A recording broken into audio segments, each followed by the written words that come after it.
جتنے بھی انبیاء گزرے ہیں قرآن مجید میں ان کا خلیفہ جو ہے وہ اللہ کی مرضی سے چنا جاتا ہے. اس کے بارے میں آپ کا کیا موقف ہے؟ اس کا میں جواب دوں گا تو پلانٹ ارتھ سے باہر جائے گا چھکا ماریں. جب نبوت ختم سب کچھ ختم. کون سا خلیفہ؟ جو حضرت ابوبکر عمر عثمان و علی ہیں یہ خلیفۃ رسول وہ والے خلیفہ نہیں ہیں جو انبیاء کے خلفاء ہوتے تھے. اگر حضرت امیر حمزہ زندہ ہوتے تو پہلا خلیفہ انہوں نے بننا تھا. حضرت عمر کو جناب علی کا داماد کہا جاتا ہے. تب میاں بیوی راضی کیا کرے گا قاضی؟ چھوڑیں یار یہ غیر علمی باتیں ہیں. حضرت ابوبکر کو لے کر حضرت عمر اور جو وہ اپنی خلافت کا سلسلہ چلانے کے لیے اتنے پریشان نظر آتے ہیں، جبکہ جناب رسول خدا اتنا سلسلہ جناب آدم سے شروع ہوا رسول اللہ تک آیا، وہ اپنا خلیفہ ہی نہیں چھوڑ کے گئے، عوام منتخب کر رہے ہیں ان کا خلیفہ مشورے کے ساتھ. اور جتنے بھی انبیاء گزرے ہیں قرآن مجید میں وہ ان کا خلیفہ جو ہے وہ اللہ کی مرضی سے چنا جاتا ہے. جناب موسیٰ علیہ السلام کا خلیفہ، جناب زکریا علیہ السلام رو کے دعا کر رہے ہیں کہ مجھے ڈر ہے اپنے بھائیوں کا، کوئی میرا جو ولی ہے وہ مجھے دے دیں. تو اس کے بارے میں آپ کا کیا موقف ہے؟ اس کا میں جواب دوں گا تو پلانٹ ارتھ سے باہر جائے گا چھکا ماریں. مجھے بتائیں رسول اللہ سے پہلے خاتم النبیین آیا کون ہے؟ جب نبوت ختم سب کچھ ختم. کون سا خلیفہ؟ کسی کی اہلیت ہے کہ وہ رسول اللہ کی پوسٹ کو سنبھالے ختم نبوت کے بعد؟ ختم نبوت کا مطلب کیا ہے؟ اب اللہ نے زمین پہ کسی سے بات نہیں کرنی تو کس کی جرأت ہے کہ نبی کی سیٹ پہ بیٹھے آ کے، اور وہ غیر نبی ہو؟ نبی کی سیٹ صرف نبی سنبھال سکتا ہے، اور سب سے بڑا نبی خاتم النبیین اس کی سیٹ غیر نبی کیسے سنبھال سکتا تھا؟ یہ مثالیں جب دیتے آپ سمجھے. داؤد کا خلیفہ سلیمان ہو سکتا تھا نا. داؤد علیہ السلام خاتم النبیین نہیں ہے اور ان کا بیٹا پیغمبر ہے، ختم نبوت نہیں ہوئی تو پیغمبر کا خلیفہ پیغمبر. آپ پہلے مجھے یہ مثال دیں کہ انسانی تاریخ میں نبی نے غیر نبی کو کبھی خلیفہ کیا ہو. اس کی تو مثال ہی کوئی نہیں موجود. تو اب آپ کیوں ڈیمانڈ کر رہے ہیں کہ ابوبکر اور علی خلیفہ ہوں؟ کہ نبی نے اپنے خون سے خلیفہ چنا نا. نہیں وہ بات آئے گی، میں پہلے آپ کو مثال ختم کر رہا ہوں. یہ مثالیں انبیاء کی دیتے ہیں. نبیوں کے بعد نبوت کا سلسلہ جاری تھا تو نبی کا خلیفہ نبی ہوتا تھا. پہلے کوئی تاریخ انسانی میں یہ ثابت کرے کہ نبی نے غیر نبی کو کبھی خلیفہ بنایا ہو. کیا علی نبی ہے؟ اس میں تو بس شاکی کوئی نہیں. تو پھر آپ ان کو کس نے خلیفہ تو رسول بنانا چاہتے ہیں؟ نبی علیہ السلام کا خلیفہ وہ ہوگا جو نبی ہو، کم از کم نبی ہو. اور میں اس سے اگلی بات کرتا ہوں، وہ کم از کم نبی ہو اور سیکنڈ ٹو پرافٹ ہو. یعنی حضرت ابراہیم اگر اس کے لیول کا کوئی بندہ ہوتا نا تو میں مانتا کہ وہ حضور کا خلیفہ ہوتا. لیکن ختم نبوت کے بعد کس طرح آپ کسی انسان کو، لہذا وہ مثال دینا، آپ اس مقدمے کو سمجھیں. یہ سب سے بڑا فراڈ ہے جو یہ لوگ کر رہے ہیں غالی شیعہ، کہ وہ مثالیں دیتے ہیں پرانی. یہ اس طریقے سے نہیں ہوتا، دودھ اور چونا برابر نہیں ہو جاتا. جب نبی کا خلیفہ کبھی غیر نبی ہوا ہی نہیں ہے تو آپ کس طرح غیر نبی کو خلیفہ مان رہے ہیں جبکہ ختم نبوت ہو چکی ہے؟ ختم نبوت کا مطلب یہ ہے جو مولا علی نے کہا آسمان کا زمین سے رشتہ منقطع. ناج البلاغہ میں جو مولا علی نے رسول اللہ کی میت پہ خطبہ دیا ہے کہ یا رسول اللہ آپ کی موت باقی نبیوں والی نہیں ہے، اب آسمان کا زمین سے رشتہ منقطع ہو گیا. مولا علی خود مان رہے ہیں کہ ابھی کام ختم ہو چکا ہے. جب کام ختم ہو گیا تو خلافت کی ضرورت نہیں ہے. اچھا اب خلیفہ، پھر اگر نبی کا کوئی خلیفہ اس طرح کا روحانی ہونا چاہیے تو وہ خلیفہ پھر ایسا ہونا چاہیے جس سے ہم استفادہ کر سکیں، میں بھی استفادہ کر سکوں. تو لائیں کدھر ہے وہ خلیفہ؟ علم میں جناب امیر کا، جناب امیر کے سامنے موجود نہیں نا. علم میں، جناب شجاعت میں، میری بات سنیں، بہادری میں، جنگ میں، آپ جتنے بھی اصحاب سرکار یہ ساری باتیں آپ کی درست تھیں نبی علیہ السلام کی وفات کے وقت. میں آج پوچھ رہا ہوں کہ بین نبی علیہ السلام کے خلیفہ سے ملنا ہے، کدھر ہے وہ؟ اگر آپ کہتے ہیں وہ قبر میں ہے تو میں کہوں گا وہ اگر قبر میں ہے تو میں رسول اللہ کی قبر پہ کیوں نہ جاؤں؟ میں نے اس کی قبر پہ جا کے کیا کرنا ہے؟ تو جو بخاری میں حدیث ہے نہیں وہ بعد میں آگا، پہلے آپ ڈاکٹرن کلیئر کرتے جائیں کہ مجھے تو اس خلیفہ کا فائدہ ہے کہ جو مجھے کہے کہ میں حضور کا ساتھی ہوں، یہ حضور سے میں نے سنا ہے تو یہ لو علی یہ نوٹس بنا لو. مجھے اس طرح بھی بتانے والے 1300 سال پہلے قبروں میں جا چکے، اس کا مطلب ہے نبی کا کوئی خلیفہ نہیں ہے. لیکن میں آپ کو بتاتا ہوں نبی کا خلیفہ آج بھی موجود ہے، قرآن. یہ قیامت تک نہیں ختم ہوگا. تو نبی علیہ السلام کا خلیفہ ہے قرآن. جو حضرت ابوبکر عمر عثمان و علی ہیں یہ خلیفۃ الرسول وہ والے خلیفہ نہیں ہیں جو انبیاء کے خلفاء ہوتے تھے. یہ خلیفۃ الرسول ہیں صحابہ کے اجماع کے ساتھ آپ کے نظام حکومت کو بعد میں چلانے کے لیے. دین جو ہے وہ مکمل ہو چکا اور اس میں یہ خلفاء بھی جو دینی فیصلہ کریں گے وہ قرآن و سنت میں پیش ہوگا. اور یہ قرآن میں لکھا ہوا ہے جہاں سے آپ لوگ ایک ٹکڑا اٹھاتے ہیں وَأُولِي الْأَمْرِ مِنْكُمْ وَأُولِي الْأَمْرِ مِنْكُمْ، اگے بھی ڈرو نا. فَإِن تَنَازَعْتُمْ فِي شَيْءٍ فَرُدُّوهُ إِلَى اللَّهِ وَالرَّسُولِ. اولو الامر کہتے ہیں نا مولا علی کو، اولو الامر کہتے ہیں سنی ابو بکر کو. تو آگے کیوں آیا ہے کہ جب جھگڑا ہو جائے تو اللہ رسول سے فیصلہ کرواؤ؟ اس کا مطلب ہے کہ اولو الامر اس قابل نہیں ہے کہ وہ اللہ رسول کا سکسیسر ہو سکے اس اعتبار سے کہ وہ 100% کریکٹ ہو. کہا کہ جب تمہارا امیر سے جھگڑا ہو تو تم نے قرآن اور سنت سے فیصلہ کروانا. اگر قرآن و سنت کا خلیفہ ابو بکر عمر عثمان و علی تھے تو فیصلہ پھر قرآن و سنت سے ہی کروا رہے ہیں, اس کا مطلب ہے ان سے اختلاف بھی آپ کر سکتے ہیں. لوگوں نے کیا ہے, حضرت علی سے بھی اختلاف کیا ہے, حضرت ابو بکر سے بھی کیا ہے, عمر سے بھی کیا ہے. ختم نبوت وہ ٹائٹل ہے جس نے وہ ساری ایگزامپلز ختم کر دی جو پہلے تھیں کہ نبیوں کے خلیفہ نبی ہوتے تھے. بھئی نبی الاسلام کو تو اللہ نے ختم نبوت کے ساتھ یہی کہا ہے نا, ما کان محمد ابا احد من رجالکم, محمد تو مردوں میں سے کسی کے باپ نہیں ہے بلکہ وہ تو خاتم النبی. اس کا مطلب کیا ہے کہ کوئی بھی حضور کی اولاد میں سے مرد نہیں بنے گا کیونکہ وہ خاتم النبیین ہے. یہ بھی مطلب ہے اس کا. تو دوسری جگہ پہ قرآن یہ بھی تو فرماتا ہے نا کہ حسن حسین ان کے بیٹے ہیں. نہیں, قرآن نہیں فرماتا, حدیثوں میں. ہاں جی وہ بیٹے ہیں نا, لیکن وہ بیٹے اس سینس میں ہے کہ غیر پیغمبر ہے نا, پیغمبر تو نہیں ہے نا, ختم نبوت ہو چکی ہے. اس فرق کو آپ سمجھیں. حسین علیہ السلام بے شک بیٹے ہیں, سب کچھ ہے, نبی نہیں ہے. ختم نبوت کا تقاضا یہ تھا. اچھا میں آپ سے پوچھتا ہوں, حسین علیہ السلام سے تو زیادہ حقدار نبی الاسلام کی اپنی اولاد ہے, ابراہیم بن محمد. تو ان کی تو ڈیتھ ہوگی نا. ڈیتھ کیوں ہوئی ہے؟ وہ قرآن میں ہے نا, ما کان محمد ابا احد من رجالکم ولکن رسول اللہ و خاتم النبیین. ختم نبوت کا تقاضا یہ تھا. اچھا میں تو یہ سمجھتا ہوں کہ اگر حضرت امیر حمزہ زندہ ہوتے تو پہلا خلیفہ انہوں نے بننا تھا, کیونکہ نبی الاسلام کی مبارک زندگی میں یہ جو آج مثالیں دی جا رہی ہیں نا کہ حضور کے مسلح پہ ابو بکر کھڑے ہو گئے, پھر لوگوں نے پتہ کیا کہنا تھا, یار دیکھو بدر میں آرمی چیف نبی الاسلام نے اپنی جگہ ان کو آگے بھیجا ہے آرمی چیف بنا کے. مولا علی آگے ضرور گئے ہیں لیکن آرمی چیف کے طور پہ نہیں, آرمی چیف کے طور پر امیر حمزہ, بدر میں بھی احد کے اندر بھی. تو لوگوں نے سیدھا سیدھا کہنا تھا کہ نبی الاسلام کے سکسیسر امیر حمزہ ہے, خاندان قریش میں سے بھی ہیں, بنو ہاشم میں سے ہیں, ان کو چونا جائے, یہ ہو جانا تھا. لیکن ظاہر ہے کہ اللہ تعالیٰ کو کچھ اور منظور تھا. میرا خیال ہے یہ چیپٹر کلوز ہے, اس پہ ہم جتنی بھی پانی میں مدانی ماریں گے نا اینڈ دل وہی نکل. آخری کویسچن پھر آگے بڑھیں گے ہم کہ بخاری شریف میں جو حدیث ہے کہ میرے 12 خلفاء ہوں گے, 12 امام ہوں گے, تو یہ 12 وہ سلسلہ جو 30 سال تک چلتا ہے خلافت کا, خلافہ راشدہ کا. اس کے بعد نظام تقریباً درہم برہم ہو جاتا ہے. ایک چیز. دوسری چیز آپ نے کہا کہ یہ نظام بہت مضبوط تھا جناب ابو بکر سے جو شروع ہوا, اتنا مضبوط تھا تو تقریباً 4 سال 2.5 سے 4 سال تقریباً عرصہ جناب ابو بکر کا, 12 سال جناب عمر کا, کوئی 10-12 سال حضرت عثمان کا, اور اس کے بعد پھر کیا ہوتا ہے وہ سب آپ کے سامنے ہے. اتنی جلد اتنا مضبوط سسٹم کیسے زیر ہو گیا؟ سسٹم کیا سر, پولیٹیکل پورشن کولیپس ہوا ہے, باقی تو ترقی آج تک ہو رہی ہے. آج کا بادشاہ محمد رسول اللہ ہے. بے شک. کیوں ہے؟ پولیٹیکل گورنمنٹ کی وجہ سے نہیں, دلوں پہ راج کر رہے ہیں. انقلاب آ گیا. آج چنگیز خان کا کوئی ماننے والا نہیں ہے, رومنز اور پرشینز کی کوئی لیگیسی نہیں چل رہی ہے. تو یہ ایک پورشن ہوا ہے, یہ اتنا رونا بھی نہ رویا کرے, صرف پولیٹیکل سسٹم کولیپس ہوا ہے. باقی نبی الاسلام کی جو مبارک دعوت آج جس طرح اپنے عروج کے اوپر ہے نا, انسانیت نے اتنا بڑا کبھی عروج نہیں دیکھا کہ پیغمبر کو گئے دنیا سے 1500 سال ہو گئے ہیں اور آج بھی 2 ارب لوگ اس نام کے اوپر اپنی جان دینے کے لیے تیار ہیں.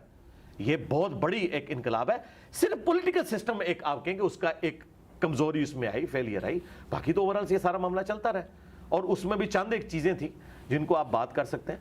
اور جو دوسری بات آپ نے کیا کی تھی اس میں جو آپ نے سٹارٹ لیا تھا, ایک تو یہ بات میری امت کے 12 امام ہوں گے. 12 خلیفہ نہیں, امام نہیں ہے, امام نہیں, چلیں خلیفہ کا, خلیفہ ہے خلیفہ کا. جی جی. نبی علیہ السلام نے فرمایا کہ یہ حدیث اگر آپ پوری پڑھیں تو آپ کو کلیئر ہو جائے گا. آپ نے فرمایا کہ بنو اسرائیل کے جو سیاست تھی وہ ان کے انبیاء دیکھا کرتے تھے,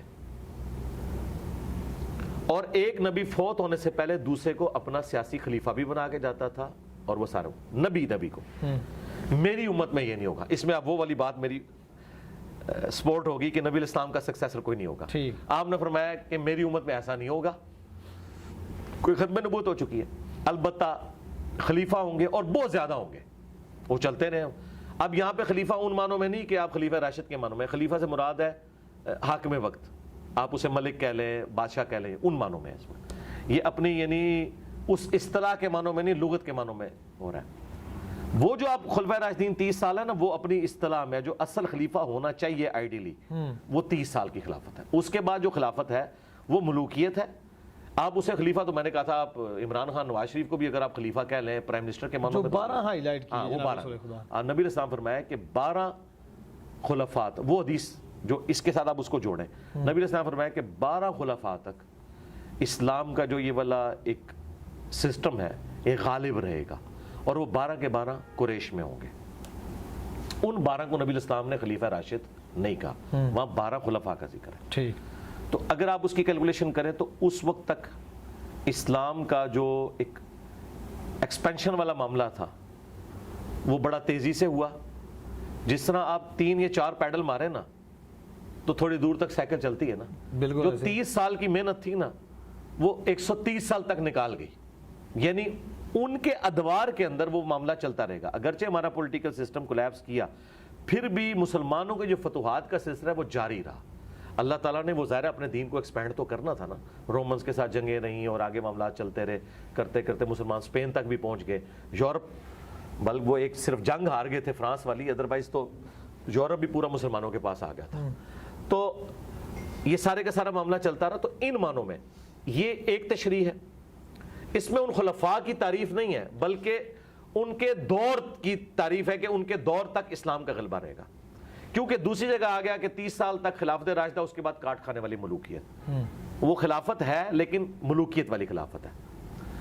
دوسرا, حافظ ابن کثیر, ابن تیمیہ اور باقی لوگ اس طرف بھی گئے ہیں کہ یہ 12 خلفاء کنزیکٹیو نہیں ہوں گے. 5 تو کنزیکٹیو آ گئے, ابو بکر, عمر, عثمان, علی, حسن ابن علی. 6 عمر بن عبدالعزیز ہیں, اور پھر قیامت تک کچھ خلفاء آئیں گے اور آخری امام محمد مہدی ہوں گے. یہ بھی تشریح اہل سنت کے ہاں چل رہی ہے. یعنی میں نے نہیں کی ہے, یہ حافظ ابن کثیر نے لکھی ہے. اچھا, ایک تشریح یہ کی گئی.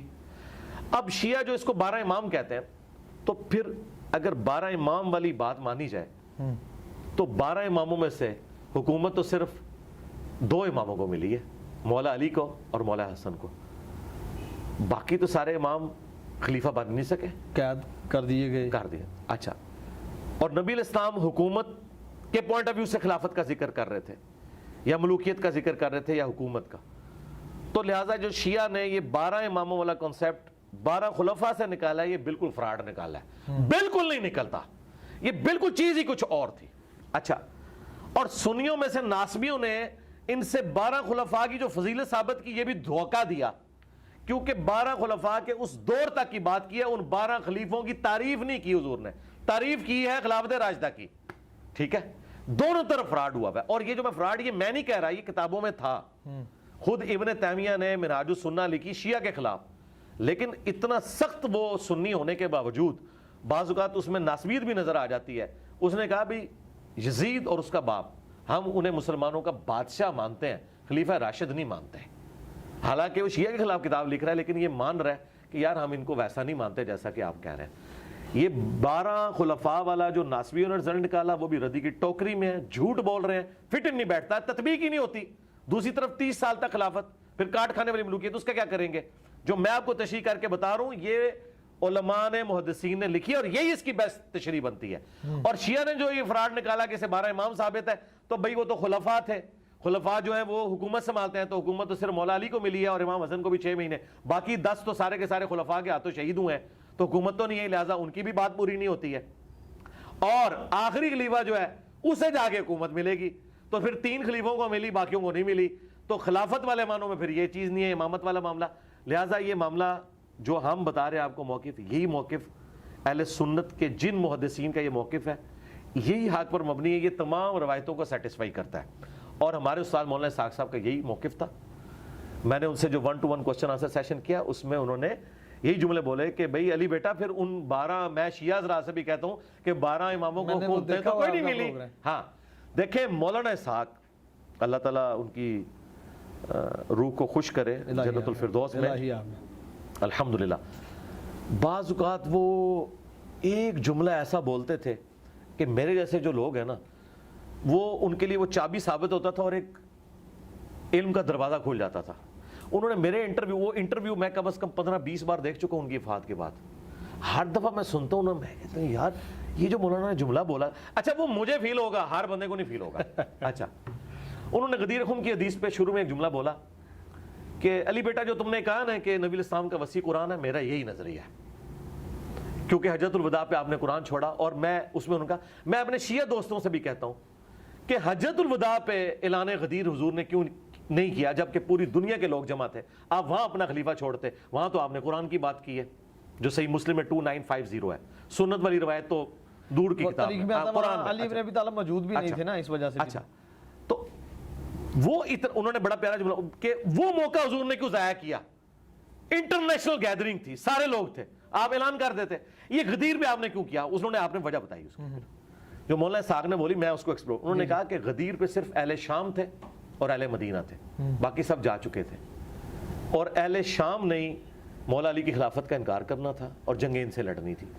اہل مدینہ مظلومین ہونے تھے, انصار مدینہ, ان کے اوپر یزید نے چڑھائی کی. بیسیکلی نبی علیہ السلام نے غدیر خم پہ یہ جو کہا نا, میں اہل بیت کے معاملے میں تمہیں اللہ کا خوف دلاتا ہوں, آپ یہ بتا رہے تھے کہ میرے ساتھ, میرے اہل بیت کے ساتھ میرے بعد برا سلوک نہیں تم نے کرنا, جو تم نے واقع حرہ میں کرنا ہے, جو صفین میں تم نے کرنا ہے. اہل شام والوں کو, شامیوں کو ڈرایا تھا, یہاں خلافت کا اعلان مقصود نہیں تھا. اور باقی تو میں نے آج جتنے دلائل رکھ دی ہیں کہ نبی علیہ السلام خاتم النبیین ہے, تو بھئی خلیفہ کہاں سے لائیں, کم از کم نبی چاہیے, ہاں, یا پھر نبی کے لیول کی کوئی چیز چاہیے تو وہ قرآن ہے جو بالکل واقعی غیر مخلوق ہے. تو یہ آپ بات سمجھیں مولانا اسحاق سے. اور ایک اور آپ تحفہ لے جائیں آج آپ کے کیمرے میں, بسم اللہ. دیکھیں شیعہ نے اتنا بڑا ہنگامہ کھڑا کیا کہ آیت مباہلہ کے موقع پر نبی علیہ السلام اپنی باقی بیٹیوں کو کیوں نہیں لے کے آئے. اس سے انہوں نے باقی بیٹیوں کا انکار کیا. حالانکہ آج کا سب سے بڑا غالی شیعہ یاسر الحبیب, جو حضرت عائشہ کے اوپر قنوت نازلہ پڑھتا ہے نعوذ باللہ, اتنا غالی خبیث رافضی ہونے کے باوجود وہ کہتا ہے کہ جی بیٹیاں چاہ رہی تھی, وہ بھی مانتا ہے. یہ تاریخ میں ہے. اچھا دیکھیں, نہیں میں دیکھیں شیعہ میں اتنے ہارڈ لائنر جو حضرت ابوبکر عمر عثمان کو منافق کہیں, وہ بھی کہیں نہیں بیٹیاں چاہ رہے ہیں, تو اس کا مطلب ہے یہ بات تگڑی ہے. یہ میں شیعہ کے لیے بات کر رہا ہوں. اچھا, اب یہ مذاق اڑانے والی بات ہے, کیا وہ باقی 3 بیٹیاں اس وقت زندہ تھی مبالغے کے وقت؟ نہیں, وہ تو اس سے پہلے فوت ہو چکی تھی, تو قبر سے نکال کے تو نہیں لانا تھا نبی علیہ السلام نے. تو یہ اعتراض کتنا باطل ہے. اب یہ جگہ جگہ جو یہ اعتراض کرتے ہیں, تو شیعہ علماء دوسری تو کہتے ہیں ہم تاریخ کے بڑے ماسٹر ہیں, ہمیں پتہ ہے کہ جی غدیر خم 18 ذوالحجہ کو ہوئی اور فلانی چیز فلانی تاریخ میں ہوئی. ایون انہوں نے آج تک تاریخیں ساری یاد رکھی ہوئی ہیں. ٹھیک ہے جی, 8 شوال کو جو ہے وہ بقیہ غرقت قبرستان کو گرا دیا گیا, اتنا کچھ انہوں نے یاد رکھا ہوا ہے. یہ ان کو تاریخ بھول جاتی ہے صرف سنیوں کو نیچا کرنے کے لیے. باقی 3 بیٹیاں کتنے سن, باقی او بھائی فوت ہو گئی سن, کوڑ مار دے ہو, جھوٹ بول دے ہو, تو یہ آپ جھوٹا الزام لگا رہے ہیں فوت ہو گئی ہیں, تو پھر یہ الزام بنتا ہی نہیں. اچھا, مولانا اسحاق نے ایک پھکا اس میں دیا. انہوں نے کہا کہ وہ بیٹیاں تو ہوگی تھی فوت, اور تم کہتے ہو کہ اہل بیت صرف یہ 5 بندے ہیں, نبی علیہ السلام کے ساتھ 4.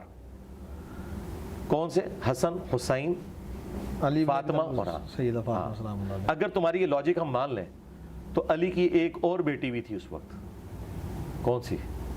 زینب, حضرت زینب. ان کو مبالغے میں کیوں نہیں لائے؟ کیا اہل بیت سے خارج کر دیا؟ یہ پھکا ہے, پلانٹ ارتھ سے باہر پھینکا چھکا مولانا اسحاق نے. اگر زینب مبالغے میں نہیں آئی, حضرت علی کی بیٹی, حسن و حسین کی بہن, تو کیا وہ اہل بیت سے خارج ہو گئی ہیں؟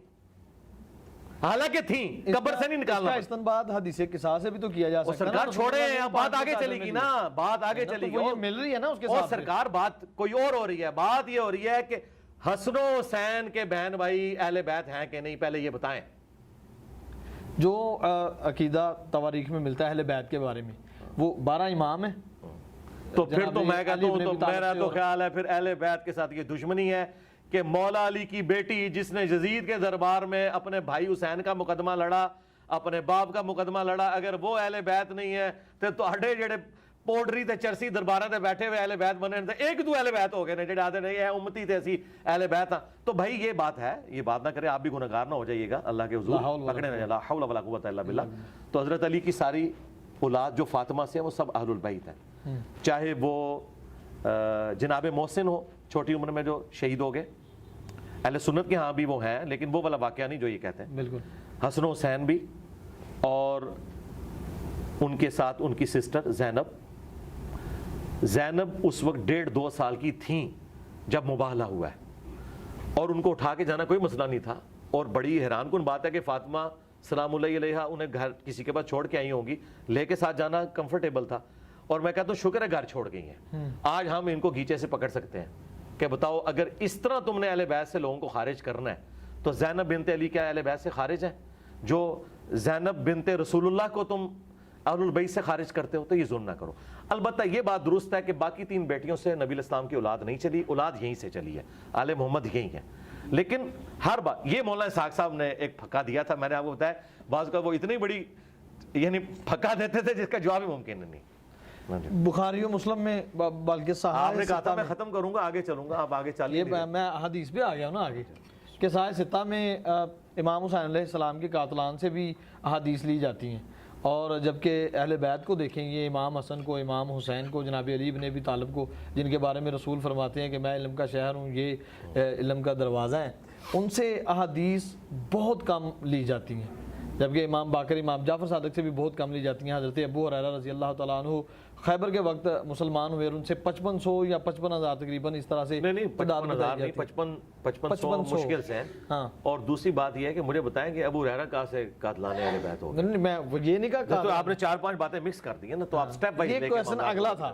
ہاں, پہلی بات ہے قاتلان جو اہل بیت ہیں یا جو ناسبی ہیں ان سے اگر کوئی روایتیں لی ہیں اہل سنت کے اماموں نے تو وہ تائید میں لی ہیں, اور ساتھ ان کا سٹیٹس بھی بتایا. کسی کا اہل بیت کا دشمن ہونا اس چیز کا متقاضی نہیں ہے کہ وہ روایت حدیث میں جھوٹ ہی ضرور بول رہا ہوگا, یہ ضروری نہیں ہے.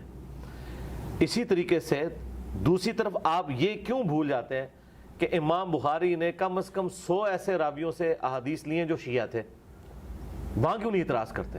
وہاں اگر ہم اعتراض کریں کہ امام بخاری نے شیعہ سے لے لی, اس لیے کہ وہ سمجھتے تھے کہ ان کا عقیدہ اپنی جگہ لیکن روایت حدیث میں وہ سچے ہیں. آپ وہ روایت پہ بحث کر سکتے ہیں کہ یہ فلاں روایت فلاں ناسبی سے لی تھی اور دیکھو اس سے غلط عقیدہ نکل رہا ہے, اس پہ آپ بحث کر سکتے ہیں. یہ جن لوگوں کو رافضی یا ناسبی کہہ رہے ہوتے ہیں, ہم انہی لوگوں سے دوسرے لوگوں کی شان میں حدیثیں ثابت کر دیتے ہیں. مثلا سنی امام زہری کو کہتے ہیں کہ یہ شیعہ تھا, اور بعض جو غالی شیعہ ہیں وہ کہتے ہیں یہ سنی تھا, اور جو درمیان میں کہتے ہیں اس کی زندگی کے 2 پیریڈ ہیں, کیونکہ دونوں طرف روایتیں ملتی ہیں. وہ حضرت علی کے حق میں بھی بولتا ہے اور حضرت ابوبکر کے حق میں بھی بولتا ہے. تو بات یہ ہے کہ اس طرح جب دونوں طرف, میری کوئی ویڈیو لگا لے جنگ صفین پہ تو اسے لگے گا یہ کوئی شیعہ ہے, ٹھیک ہے نا, آپ کو کہا بھی جاتا رہا. ہاں, تو مجھے کوئی فرق نہیں, مجھے سب کچھ کہا جاتا ہے اللہ کے فضل سے, کوئی فرق نہیں ہے. امام شافعی کو بھی کہا گیا. حضرت عمر کو جناب علی کا داماد کہا جاتا ہے. جی بالکل ٹھیک ہے, یہ تو ثابت ہے, شیعہ کی کتابوں سے ثابت ہے. کیسے کہ ام کلثوم ان کے عقد میں تھی, شیعہ کی کتابوں سے ثابت ہے, اور بڑے سخت الفاظ میں وہ تو بلکہ تعویل کرتے ہیں کہ یہ زبردستی معاملہ ہوا تھا. یہ وہ نہیں, میں نے اہل سنت کی کتاب میں بذات خود ان گناہگار آنکھوں سے پڑھا کہ حضرت عباس جناب رسول خدا کے چچا رضی اللہ تعالیٰ عنہ, انہوں نے فرمایا کہ علی آپ مان جائیں, آپ کو پتہ ہے کہ عمر کتنے سخت ہیں. جی ہم ان روایتوں کو بالکل غلط کہتے ہیں, ہم ان روایتوں کو صحیح مان. دیکھیں اس طرح کی روایتیں اہل سنت کے ہاں بھی آئی ہوئی ہیں جو گھڑی گئی ہیں. جو ایگریڈ اپون چیز ہے وہ یہی ہے جو صحیح بخاری میں ملتا ہے کہ ام کلثوم سیدنا عمر کی بیوی تھی, اور حضرت علی سے جو رشتہ مانگا تھا وہ اہل البیت سے اپنی نسبت بنانے کی وجہ سے مانگا گیا تھا, یہ زبردستی نہیں ہے. مجھے بتائیں حضرت عمر فاروق رضی اللہ تعالیٰ عنہ نے تو وہ سٹیٹس انجوائے کیا ہے کہ اوپر خدا اور نیچے عمر تھے, تو ان کے لیے گن پوائنٹ پہ یہ حرکت کرنا اور پھر اہل بیت کے ساتھ کرنا کہ مسلمانوں کی گالیاں کھائیں, یہ کون بیوقوفی کرے گا؟ یہ ایسی بات کی فٹنگ نہیں بیٹھتی. ایج ڈیفرنس جو وہ جناب ایج ڈیفرنس کوئی مسئلہ نہیں میرے بھائی, ایج ڈیفرنس کوئی مسئلہ نہیں, یہ آپ کے مسئلے ہیں. اگر عورت بالغہ ہو ایج ڈیفرنس کوئی نہیں ہے. مجھے بتائیں نبی علیہ السلام اور سیدہ عائشہ کا ایج ڈیفرنس نہیں ہے؟ اہل سنت میں ان کی 7 سال تقریباً عمر بتاتے ہیں. شیعہ کتنی بتا دیتے ہیں؟ 17 بتاتے ہیں. 17 سال بتاتے 17, تو 17 اور 52 میں آپ کو فرق نہیں نظر آیا؟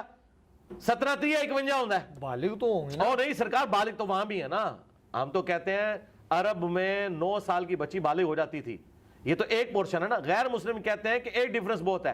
تو 17 30 51, حضرت عائشہ جو ہیں وہ اپنی عمر میں سیدہ فاطمہ سے بھی چھوٹی تھی, تو اعتراض تو ابھی بھی اپنی جگہ موجود ہے.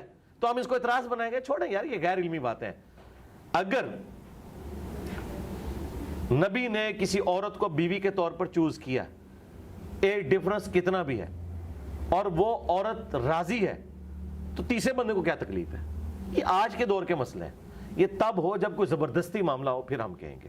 مجھے بتائیں یہ کون سا قاعدہ قانون ہے کہ مرد و عورت کی اتنی ایج ڈیفرنس, مثلا ہمارے پنجاب کے معاشرے میں کہتے ہیں جی 6-7 سال کا ڈیفرنس ہو. آج کل تو وہ ختم ہو چکا ہے, اب تو کلاس فیلو ہوتے ہیں, ایک عمر کے ہوتے ہیں. اب کدھر گیا وہ ڈیفرنس؟ بلکہ کئی تو عمر میں بڑی ہوتی ہیں 1-2 سال, اور یہ سارے معاملات ہوتے ہیں. اور پھر وہ اس کا اینڈ رزلٹ یہ ہوتا ہے کہ 10 سال کے بعد وہ بیوی ماں لگنا شروع ہو جاتی ہے، کیونکہ مرد تو اتنی جلدی بوڑھا نہیں ہوتا. پھر پرانے لوگوں کی ان کو بات یاد آتی ہے، نہیں 7-8 سال کا ڈفرنس ہونا چاہیے. یہ سارے کے سارے معاملات. تو مجھے بتائیں یہ ہر جگہ اپنی اپنی نارمز چل رہی ہیں. عرب کے ملکوں میں آج بھی کوئی معیوب نہیں سمجھا جاتا. معیوب چیز یہ ہے کہ کوئی شخص زبردستی کسی کے ساتھ کوئی معاملہ کرتا ہے اور کوئی بدکاری والا معاملہ کرتا ہے. شادی مطلب میاں بیوی راضی، کیا کرے گا قاضی؟